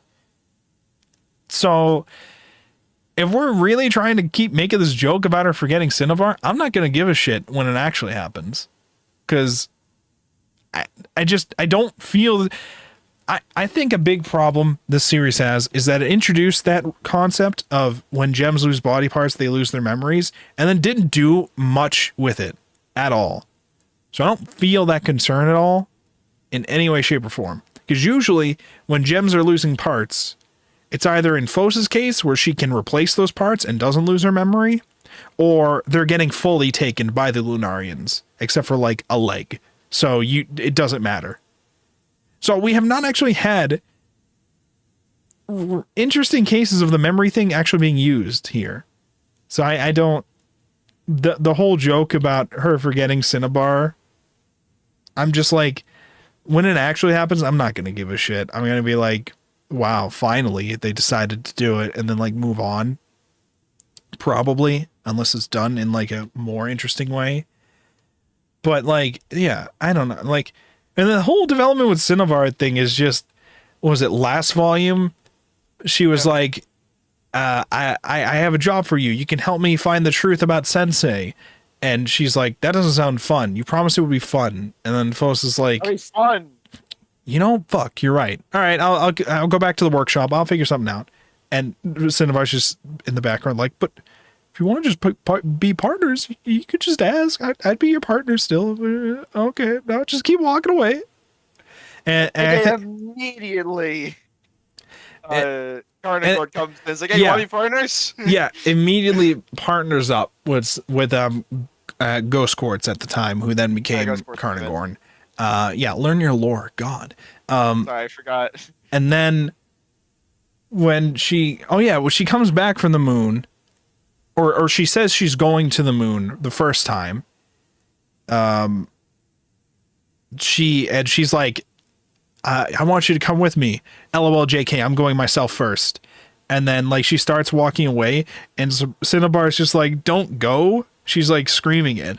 But Phos is like immediately is like running over. Is like, what was that? I didn't quite hear you. The wind. I couldn't quite hear you. And I thought she was like joking. She was like teasing her. But like now I don't fucking know. Because she was just like, I mean, so Vols, what's the thing? Did you say something? There was a wind. I didn't quite hear. And like she makes like a whole show about like running up to her or whatever.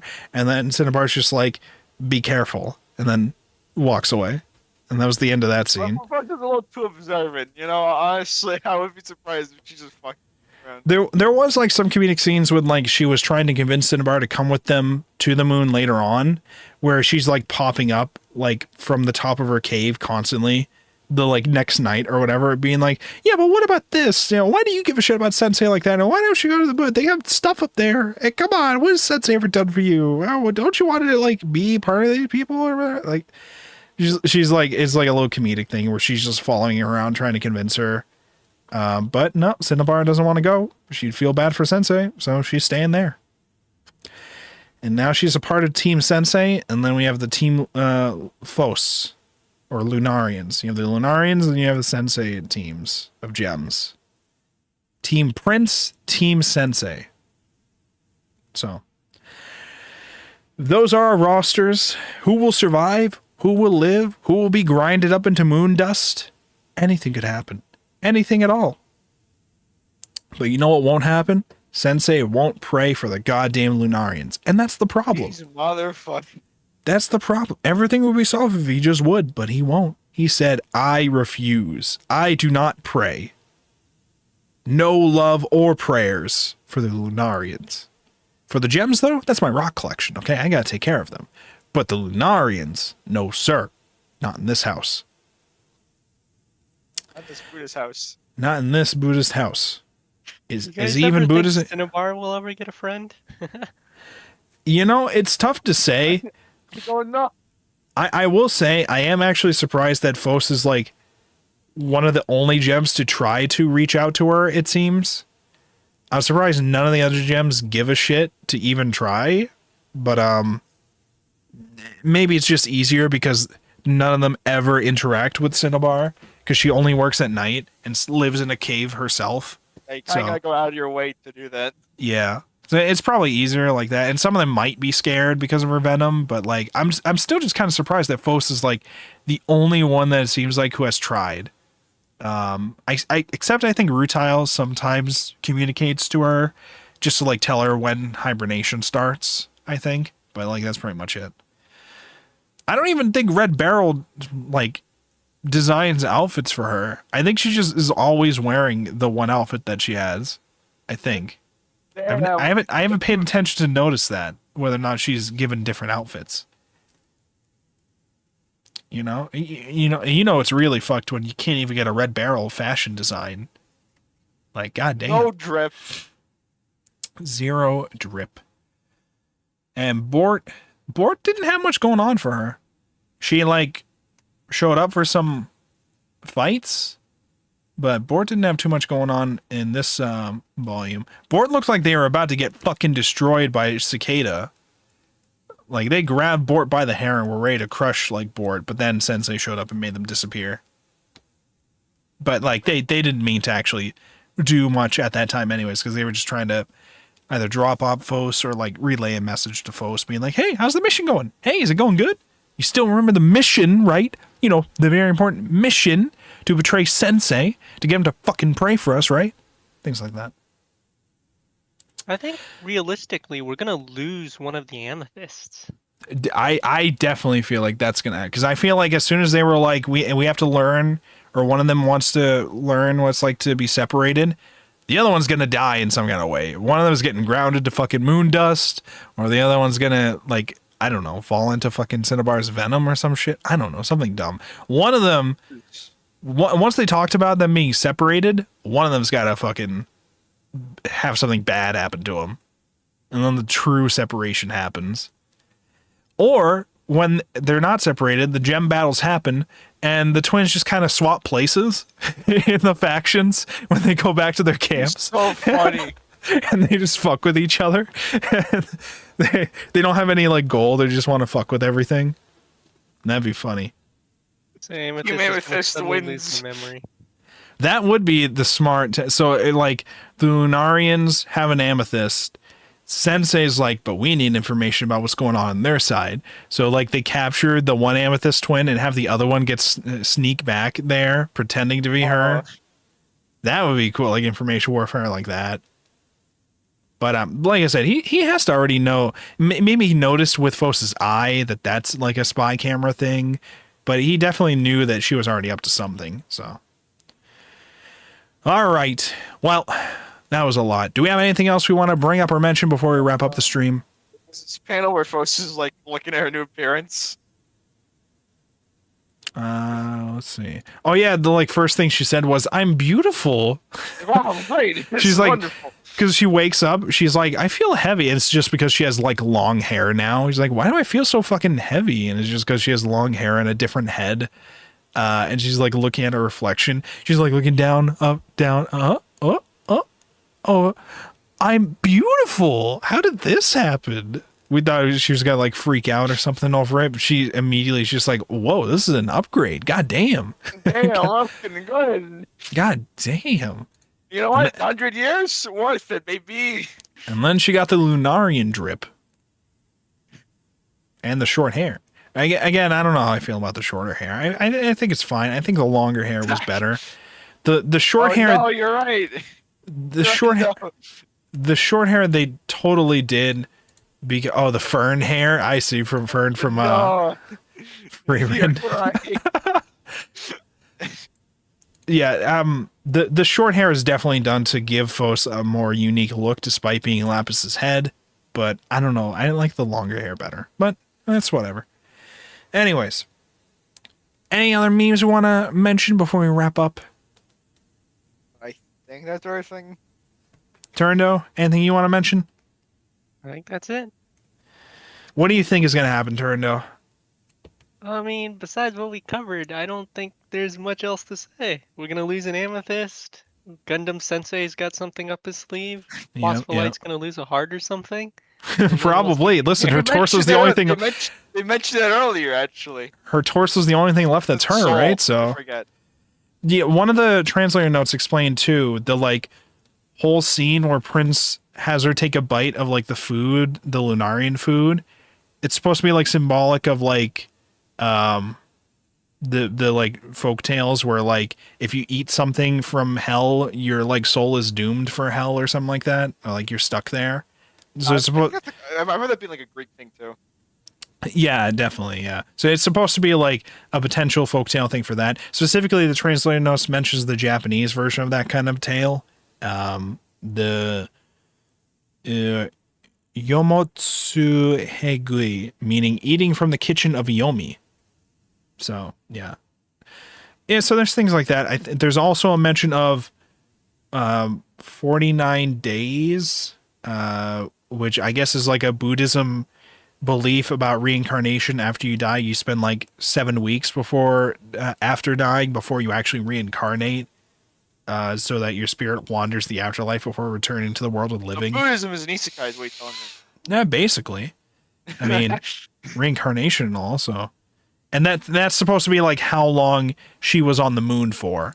So, you know, she went to hell, the quote unquote, ate the food of there, spent 49 days, and then went back home for the reincarnation type deal. So that's the kind of like symbolism we're going for here with this series. And it's pretty cool.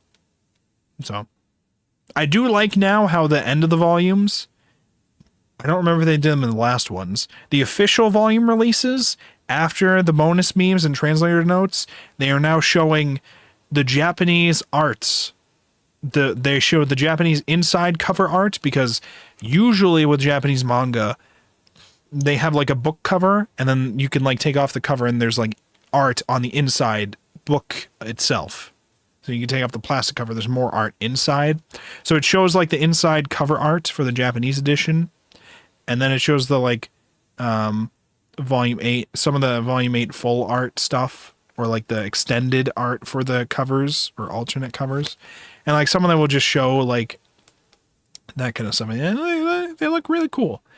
I feel like I think typically those are also done in like certain color hues, which you're not going to see in the print release or the English version because they're just going to make them all black and white. But I'm pretty sure like the copies of New Game I have, or like Idle Story, they'll show them in like certain color hues, like blues or yellows or like greens, whatever they kind of feel like using for the color for that, because it's the actual book's cover.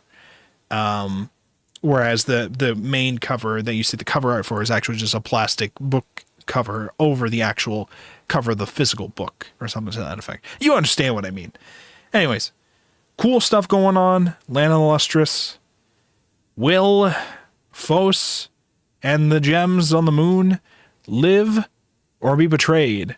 Will they fight the other gems? Will we have a civil war break out? Will Sensei ever pray for his enemies? Find out next time on Anime Book Club. Oh, that too. Find out next time on Land of the Lustrous Anime Book Club, volumes 9 and 10 next week. 9 and 10. So that's going to be chapters 62 to 79. Read up on the chapters. Be ready for next Thursday, 8 o'clock Eastern Time. If you are listening to this on any of the platforms or any of the VODs, or even if you're listening to this live, give the video that you're watching this on a like if possible. Give it a like on YouTube, subscribe on YouTube, follow on Twitch. You can also subscribe on Twitch to throw money at me if you would like. I would appreciate that.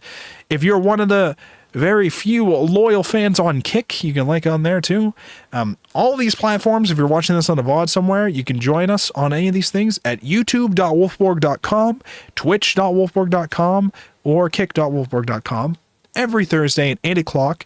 And if you'd like to hang with us on Discord, where we discuss these things, or maybe even join in on these discussions, you can do that in the Discord server at discord.wolfborg.com. Are you noticing a theme with the socials there? You can go to any of those, .wolfborg.com, and it'll probably be there. I think I set up for like almost all of them.